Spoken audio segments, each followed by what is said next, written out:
Soignant face à la mort, un podcast de Doctors and Death. Bonjour et bienvenue dans ce nouvel épisode de Soignant face à la mort. Nous sommes avec Marie-Hélène Pérez. Bienvenue et merci d'avoir répondu positivement à notre invitation. Merci de m'avoir invitée, c'est avec plaisir que je suis là. Est-ce que vous pouvez nous en dire un peu plus sur votre parcours ? Alors, je m'appelle Marie-Hélène Pérez, j'ai une cinquantaine d'années, pour ne pas dire l'âge exact.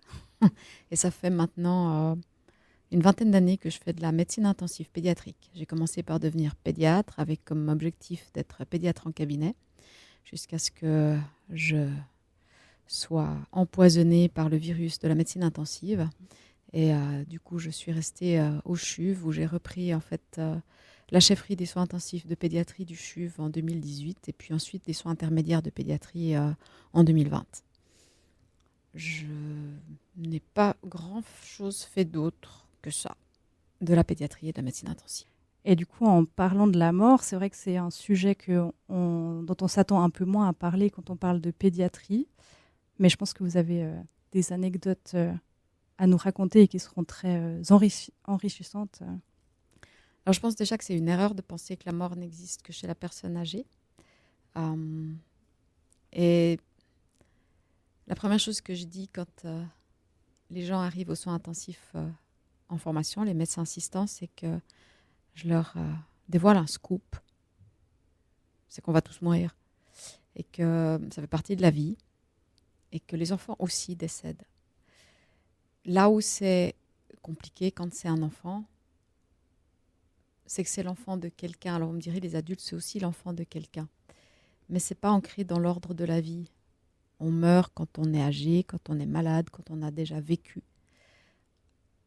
Mourir quand on est, parce qu'on peut mourir déjà à partir de la naissance, ou quand on a quelques jours, quelques mois, quelques années de vie, c'est très contre nature dans notre civilisation. Ce n'est pas le cas dans toutes les civilisations, mais dans notre civilisation, c'est extrêmement contre nature.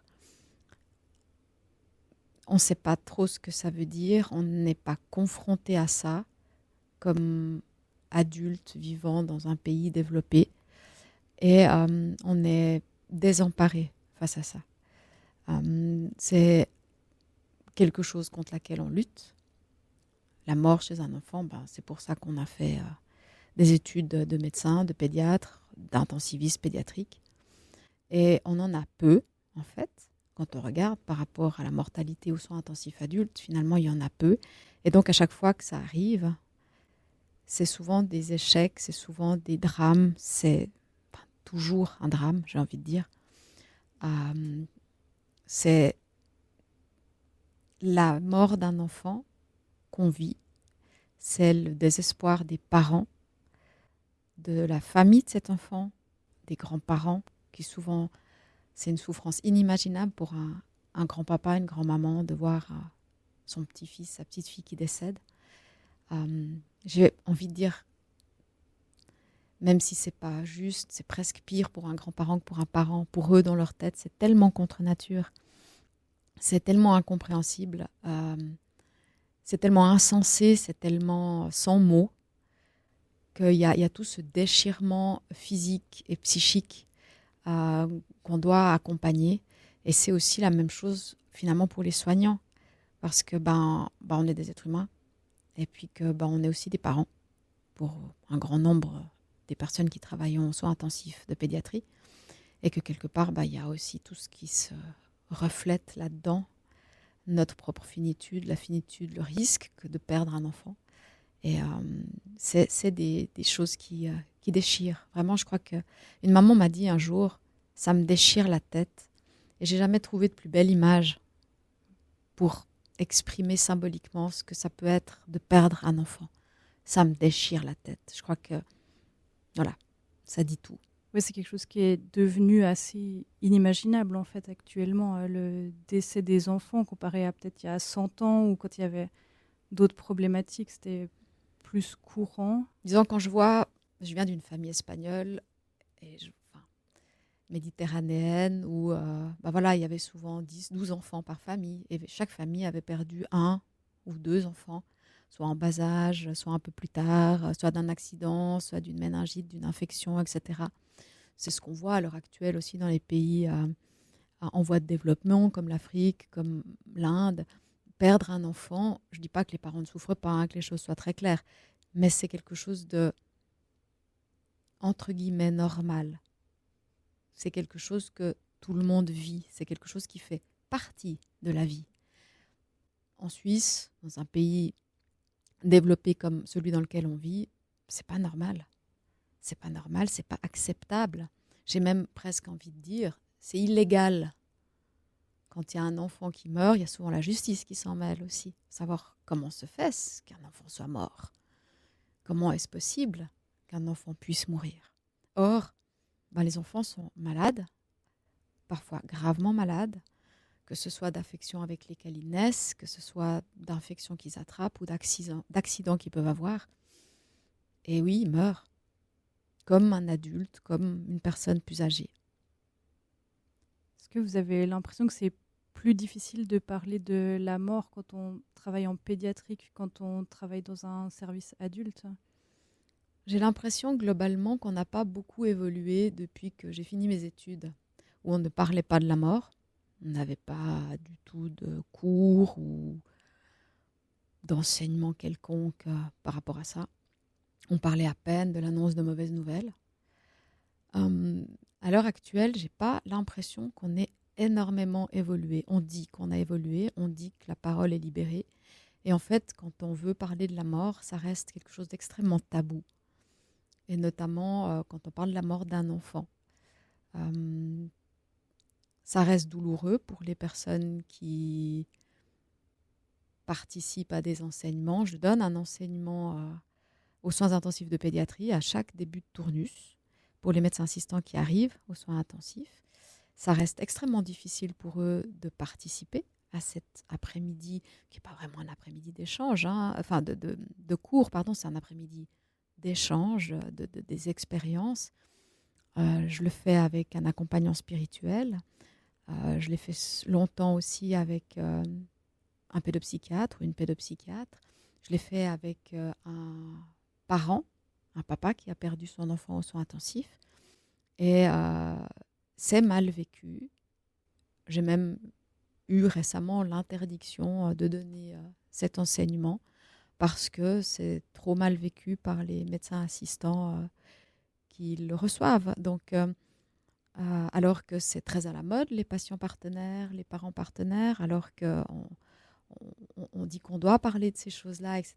Mais quand on essaye de faire s'exprimer les gens là-dessus, quand on essaye de dire, voilà, partageons l'expérience de quelqu'un qui a vécu ça, les gens se renferment. Alors, je ne dis pas qu'il est parfait, l'enseignement que je donne ou l'après-midi, après mon des tas de pistes d'amélioration à faire, mais je pense qu'on est encore très, très loin du compte et qu'on a encore énormément de choses à faire pour déjà ne serait-ce que comprendre et accepter, intégrer que la mort fait partie de la vie et que tout bon médecin qu'on soit n'arrivera jamais à l'empêcher. Est-ce que vous, justement, vous avez vécu des expériences qui vous ont marqué ou vous vous êtes dit, qui ont changé votre manière un peu de voir les choses? J'ai énormément d'expériences qui m'ont fait évoluer tout au long de ma carrière médicale, mais je pense que ce qui a fait la personne que je suis devenue et le médecin que je suis devenu, c'est le décès de ma cousine quand j'avais 14 ans. Elle est décédée d'une gastro-entérite à rotavirus en Suisse.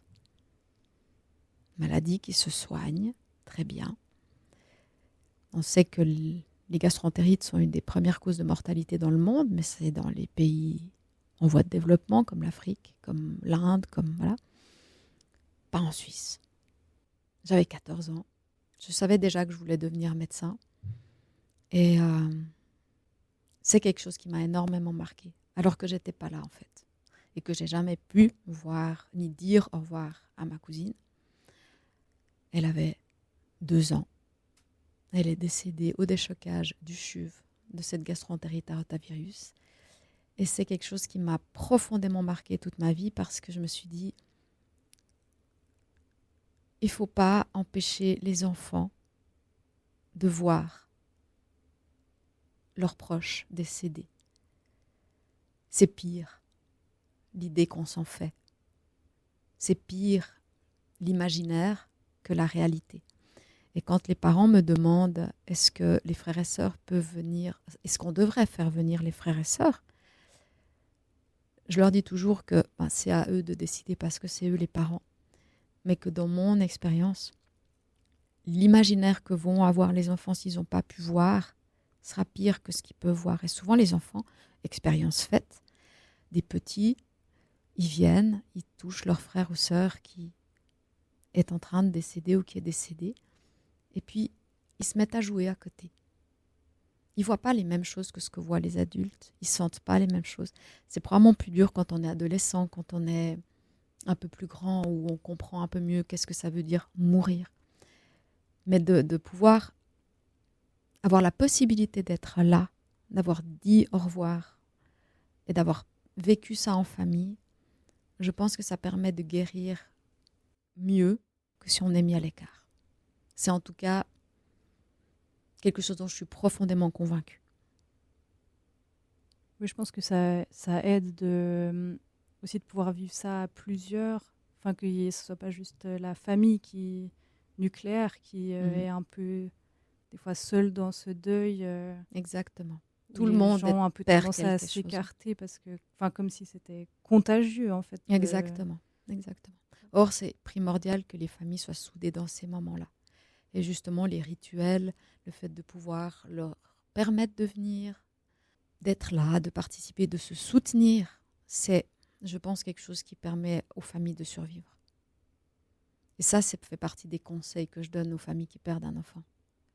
C'est d'essayer de rester ancrés dans le lien avec leurs amis, leurs familles, leurs proches, quels que soient les proches, mais de vraiment... je leur dis même de se surveiller les uns les autres, de prendre soin vraiment, monsieur, prenez soin de votre femme, assurez-vous qu'elle mange, qu'elle boive et qu'elle dorme. Madame, prenez soin de monsieur, assurez-vous qu'il prenne soin de lui et qu'il mange, qu'il boive et qu'il dorme. Ces petites missions de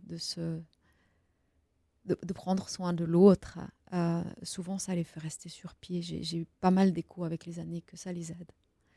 Et je pense que c'est ce qui fait survivre les survivants. Au niveau un peu soignant, qu'est-ce que vous auriez l'impression qu'on pourrait mieux faire pour mieux gérer ces décès auxquels on est confronté, quoi qu'il arrive? Alors, je pense que ce n'est pas une question de mieux les gérer. Je pense qu'on le fait plutôt assez bien, qu'on soit médecin ou infirmière, qu'on soit jeune ou plus vieux. Je pense que les gens sont présents. Ce qu'il faut, c'est se préparer à cette émotion qu'on va ressentir. Parce que c'est violent. Et puis, c'est là-dedans que je pense que des cours, des après-midi d'échange sont importants, de pouvoir en parler en dehors d'un moment où ça a lieu, pour pouvoir déjà faire émerger cette émotion, parce qu'on a tous vécu finalement de près ou de loin des décès, que ce soit dans la famille ou dans notre travail ou dans la profession. C'est rare que quelqu'un arrive en disant moi, j'ai jamais vu. Alors bien sûr, les premières années, non, mais assez vite, on y est confronté. Mais de pouvoir justement s'exprimer en dehors du moment et de laisser sortir cette émotion, de dire qu'est-ce qu'on a pu ressentir et d'avoir des gens qui disent c'est normal. Et puis dans ces moments-là, on n'est pas infirmière, on n'est pas médecin, on n'est pas médecin assistant, chef de clinique, médecin cadre. On est juste des êtres humains. Il faut oublier, entre guillemets, le côté je suis docteur, je suis professionnel, j'ai pas le droit de ressentir d'émotions, j'ai pas le droit de pleurer, j'ai pas le droit de... Non, ce qu'ont besoin les gens en ce moment-là, c'est d'humanité. C'est d'être là, tout simplement. De pas être seul, puis d'avoir des gens qui ressentent des choses comme eux les ressentent, c'est-à-dire de la souffrance, de la douleur, puis de pas s'en cacher. Et un peu sur la continuité de cette question, est-ce que vous avez des conseils pour les futurs collègues ? Parlez-en. Parlez-en et demandez à ce qu'on vous en parle, vraiment. Que les vieux puissent partager leurs expériences. C'est du compagnonnage, c'est du mentoring, Mais c'est aussi comme ça beaucoup qu'on apprend dans notre milieu. Et je pense qu'il faut forcer à éliminer ce tabou. Il faut que les jeunes, vous veniez avec dire on veut en parler. On a besoin d'en parler pour que on puisse le faire. Puis c'est pas dans des cours ex cathedra qu'on fera ça bien. Apprendre à remplir un constat de décès, c'est pas ça qui va vous aider dans ces moments-là. C'est d'autres choses qu'on parle là. C'est de relations, c'est d'émotions, c'est de ce que ça nous fait ressentir, ce que ça nous fait vivre, c'est de notre psychisme intérieur, c'est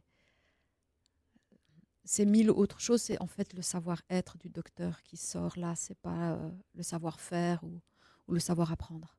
En tout cas, merci beaucoup d'être venu nous parler pour cet épisode et on vous souhaite une bonne suite dans tous vos projets. Et merci beaucoup à Fréquence Banane de nous prêter les studios.